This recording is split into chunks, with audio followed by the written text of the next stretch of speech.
Hello friends, आप सभी का स्वागत है हमारे यूट्यूब चैनल पर। तो सबसे से पहले सभी को हैप्पी न्यू ईयर। तो आइए स्टार्ट करते हैं एक नया वीडियो लेक्चर जिसमें हम बात करेंगे लेटर वैदिक फेज की। तो इससे पहले हम बात कर चुके हैं अर्ली वैदिक फेज और लेटर वैदिक फेज में क्या अंतर होता है।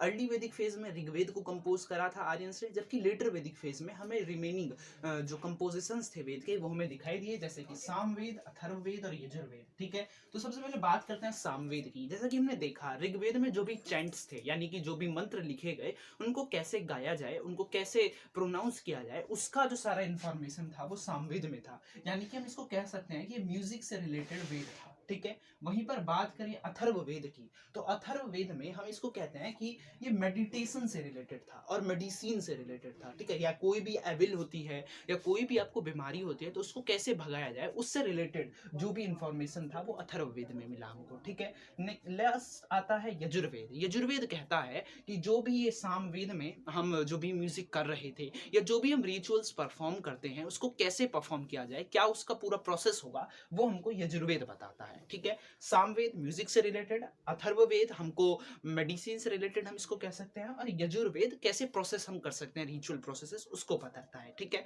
अब हम बात करते हैं लेटर वैदिक फेज की। लेटर वैदिक फेज में भी हमने सेम में बांटा है। सबसे पहले हम बात करते हैं इकोनॉमी की। ठीक है, जैसे कि अर्ली वैदिक फेज में हमने देखा इकोनॉमी में सबसे ज्यादा इंपॉर्टेंट कैटल थे, और देन हमने देखा कि कैटल के बाद सबसे पहले एग्रीकल्चरल प्रोडक्ट्स थे। यहाँ पर उसका उल्टा हो जाता है, इकोनॉमी में सबसे पहले लैंड इंपॉर्टेंट हो जाती है। ठीक है, देन सेकंड में एग्रीकल्चरल प्रोडक्ट्स इंपॉर्टेंट हो जाते हैं, और सब थर्ड में कैटल्स आ जाते हैं। ठीक है, इकोनॉमी में सबसे पहले लैंड इंपॉर्टेंट हो गई। अब लैंड क्यों इंपॉर्टेंट हुई अभी हम उसके बारे में बात करेंगे। फिर एग्रीकल्चरल प्रोडक्ट्स इंपॉर्टेंट होते हैं, और लास्ट में कैटल्स आ जाते हैं। तो देखिए, जैसा ही लेटर वैदिक फेज ये हमारा 1000 से लेकर 600 बीसी तक का जो टाइम पीरियड था वो हमको लेटर वैदिक फेज में हमने रखा। अब यहाँ पर क्या होता है कि इसके आसपास हमें आयरन इन्वेंट कर लिया जाता है। जैसे ही आयरन इन्वेंट होता है तब लोगों को लगता है कि कुछ ये जो पेड़ है हमको एरिया चाहिए जिसमें हम एग्रीकल्चर कर सके। तब उस आयरन की हेल्प से वो कुल्हाड़ियाँ बनाते हैं और अलग अलग टूल्स बनाते हैं। अब जब वो टूल्स बनाते हैं तब वो पेड़ों को काटना शुरू करते हैं, जिससे लैंड मिलता है उन्हें, और उसके बाद वो अपना एग्रीकल्चर स्टार्ट करता है। इसीलिए लैंड सबसे ज्यादा इंपॉर्टेंट हो गया था। ठीक है, अब हम बात करते हैं पॉलिटी की। पॉलिटी में हम देखें तो पॉलिटी में राजन अभी भी इंपॉर्टेंट है, लेकिन जो हमने असेंबलीज की बात करी थी, यानी कि विधान की, सभा की और समिति की, उनका इन्फ्लुएंस हमको कम दिखाई देता है। ठीक है, सभा समिति उनका इन्फ्लुएंस कम होता है, वहीं पर विधाता जो है वो कंप्लीटली डिसअपियर हो जाता है। ठीक है, बात करें सभा की, तो सभा में जो वुमेन का राइट्स था उसको भी छीन लिया जाता है। ठीक है, अब पॉलिटी में एक इंपॉर्टेंट आता है कि जब ये असेंबलीज खत्म हो गई तो अब राजा को इन्फ्लुएंस कौन कर रहा था। राजा को इन्फ्लुएंस करने वाले जो लोग था वो था ब्राह्मण। ठीक है, यानी कि प्रीस्टली क्लास जो था, ठीक है, वो अब राजा को इन्फ्लुएंस कर रहा था और तरह तरह की प्रैक्टिसेस वो करवा रहा था। अब हम बात करते हैं कौन कौन सी ऐसी प्रैक्टिसेस थी जो राजा के द्वारा उस टाइम करी जाती थी। तो उसमें तीन इंपॉर्टेंट प्रैक्टिसेस के बारे में हम बात कर रहे होंगे। सबसे पहले आता है हमारा राजसूय यज्ञ। ठीक है, राजसूय यज्ञ। देन नेक्स्ट आता है वाजपेयी यज्ञ, वाजपेयी यज्ञ।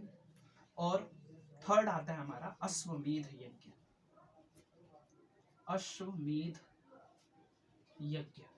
ठीक है, अब देखिए राजसूय यज्ञ में क्या होता है, जब भी कोई नया राजा बनाया जाता था, जब उसका कॉन्सेक्रेशन सेरेमनी, यानी कि उसको नए राजा की गद्दी पे बैठाया जाता था, उस सेरेमनी को हम राजसूय यज्ञ कहते थे। ठीक है, उसमें सभी को दावत दी जाती थी, जितने भी राज्य के उसके लोग होते थे उन सबको। वाजपेयी यज्ञ में क्या होता है, जैसे कोई राजा बन गया लेकिन जो लोग थे उसका कॉन्फिडेंस उन पर नहीं रहा, कि लोग आपस में बात करने लगे राजा अच्छा नहीं है, तब क्या होता था, राजा के जितने भी कंटेंडर होते थे, यानी जो राजा बनने के दावेदार होते थे, उनके साथ उनकी रेस करवाई जाती थी, जो कि चैरियट रेस होती है। ठीक है, रथ से वो रेस करते थे, और जो जीत जाता था वो राजा बन जाता था, और यहाँ पर भी सभी को दावत दी जाती थी। नेक्स्ट होता है अश्वमेध यज्ञ। अश्वमेध यज्ञ सबसे इंपॉर्टेंट है। इसमें क्या होता है, देखिए एक ये राजा है ए, इसके आसपास ये बी, ये सी, ये डी, ये ई, ये कुछ राजाज हैं। ठीक है, ये ए राजा जो है ये अश्वमेध यज्ञ करेगा। अश्वमेध यज्ञ में क्या होता है, एक घोड़ा लिया जाता है और घोड़े की एक नस काट दी जाती है जिससे उसका खून बहता रहे, और उस घोड़े को एकदम फ्रीली छोड़ दिया जाता है कि वो कहीं भी जा सकता है।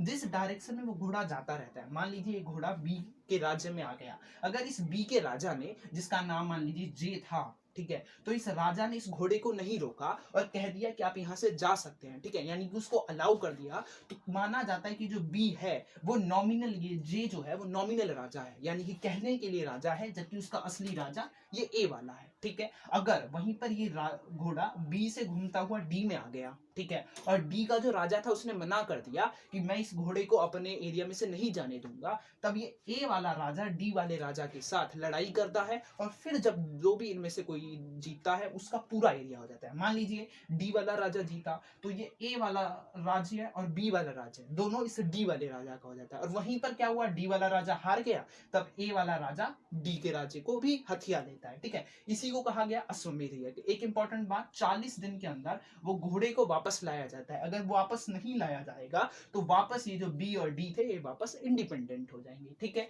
ये हमने पॉलिटी के बारे में पढ़ा। अब बात करते हैं सोसाइटी की। सोसाइटी में सबसे पहले बात करते हैं वर्ण की। वर्ण, यहाँ पर डिवाइडेशन चालू हो गया था, सारे पीपल्स को 4 पार्ट में बांटा गया, जिस जैसा हम जानते हैं, क्षत्रिय, ब्राह्मण, वैश्य, शूद्र, ठीक है। ब्राह्मण सबसे ऊपर, वो देन क्षत्रिय आते हैं, और फिर आते हैं वैश्य, और फिर आते हैं शूद्र। अब माना गया उस टाइम कि वहां पर पुरुष सुक्ति थे, ठीक है, जिनको प्रिमिबल मैन कहा गया, या हम कहते हैं ब्रह्मा कहा गया, ठीक है। अब कहा गया जो पंडित होते हैं, यानी कि ब्राह्मण जो होते हैं, वो उनके मुंह से निकले, ठीक है। और वहीं पर कहा गया कि क्षत्रिय उनके चेस्ट और शोल्डर से निकले, ठीक है, क्योंकि जो स्ट्रेंथ देते हैं वो क्षत्रिय देते हैं। वैश्य उनके थाइज से निकले, और शूद्र जो कि फीट से निकले, ठीक है, ये सब उन्होंने कहा। अब वहीं पर हम बात करें पोजीशन ऑफ वुमेन की। पोजीशन ऑफ वुमेन यहाँ तक सही थी, लेकिन धीरे धीरे डिटेरियोरेट हो रही थी, यानी कि धीरे धीरे कम होती जा रही थी। पोजीशन ऑफ वुमेन बुरी हो रही थी, ठीक है। एजुकेशनल राइट्स इनको दिए गए, लेकिन अब वोटिंग राइट्स जो पहले थे वो उनसे ले लिए गए, ठीक है। पोजीशन ऑफ वुमेन खत्म होता है। फिर यहाँ पर सबसे पहले एक लॉ आता है, या एक फिलॉसफी आती है, जिसको संस्कार कहा जाता है, ठीक है। अब कोई आदमी जन्म लेगा और जन्म से लेकर मरने तक वो 16 रिचुअल्स परफॉर्म कर रहा होगा, जिसमें जन्म होता है सबसे पहले, देन नामकरण संस्कार होता है, फिर उपनयन संस्कार होता है, ठीक है, ऐसे फिर विवाह संस्कार भी होते हैं। तो ऐसे बहुत सारे संस्कार उन्होंने बताए। अब यहाँ पर सबसे पहले एक इंपॉर्टेंट आता है उपनयन संस्कार।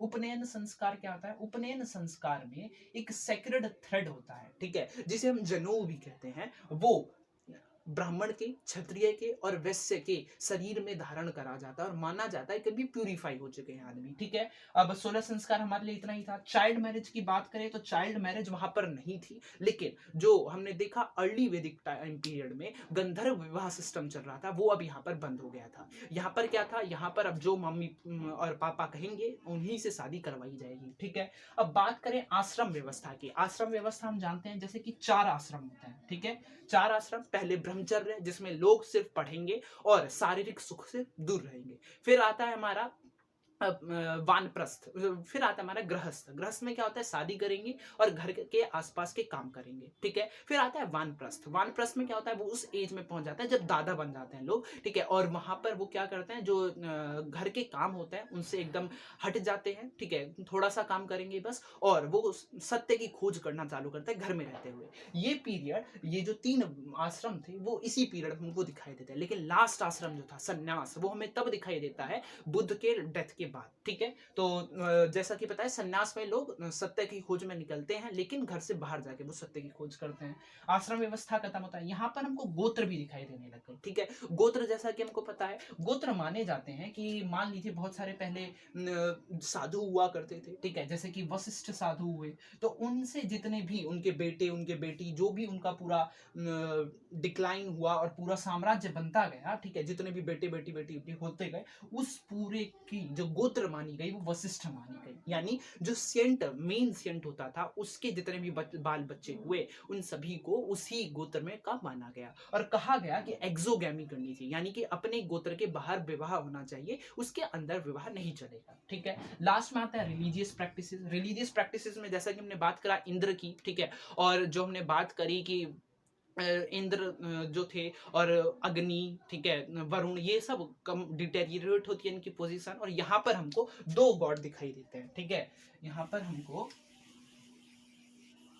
2 गॉड दिखाई देते हैं, जो कि सबसे पहले है ब्रह्मा और नेक्स्ट है विष्णु, ठीक है। ये दोनों इंपॉर्टेंट गॉड होते हैं, यहाँ पर प्रेयर करी जाती है। और प्रेयर के साथ साथ यहाँ पर क्या होता है, सेक्रीफिशियल ट्रेडिशन जो था, जो बलि चढ़ाई जाती थी वो बंद हो जाती है, और यहाँ पर हम सत्य की खोज पर ज्यादा ध्यान देते हैं। ठीक है, तो ये लेटर वैदिक फेज पीरियड हमारा पूरा खत्म होता है। अब यहाँ पर हम बात करेंगे महाजनपदास की। तो आइए शुरू करते हैं। सबसे पहले हम बात करते हैं महाजनपदास थे क्या।